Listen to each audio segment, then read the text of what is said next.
We're back.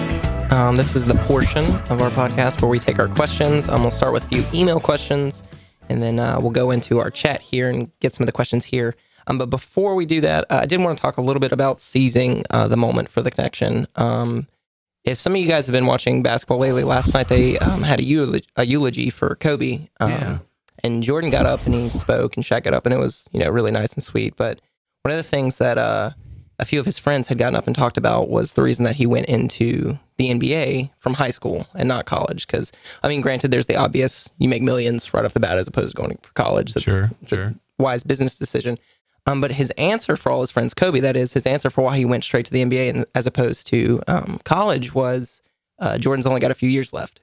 And he wanted to go in and he wanted to play Jordan. He wanted to learn from Jordan. And so part of, making those connections is seizing the moment to do so. Right. And I think that kind of plays into, we're having this conference, and it seems like the number one feedback we always get during that conference is just the connections everybody's made, like being able to learn from people that are working the business, being able to, have a good livelihood doing the business. So if you have no plans to come to the conference, but you feel like you could, really consider, because it's worth your while. Absolutely. I didn't know that's the reason why Kobe went in. That was the reason he gave everybody. Now, granted, there's obviously business decisions, and I mean, sure. Well, but seriously, I mean, he's smart enough to know that the time is limited. Because that was around, around, have any chance to learn from the GOAT. That was around 97, 98, I think is when he got drafted. Yep. And that was right after they won their last championship, but before he went to go play baseball or whatever. Right. And he knew that, Michael only had a few years left before he probably retired, wanted to get some Jordan of those. Called him his little brother today. Mm-hmm. Really? Yep.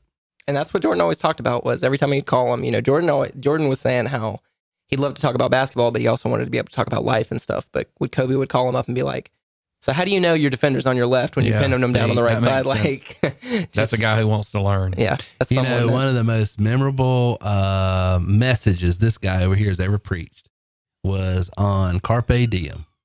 I remember you because you got my attention. So what did I do? I did something right. No, you played, what is it, that off the movie? Gladiator. No, it's Robin Williams with all of the kids. Yeah, he's in the room, and he keeps saying that Carpe Diem, seize the day. And it's so true. Whether anybody, and by the way, whether you do anything with the conference or TW3 or anything else, this is just some great life advice. If you got an opportunity coming your way, seize it. Jump on it. You're not promised tomorrow. And if you want life to be better tomorrow, then do something about it today.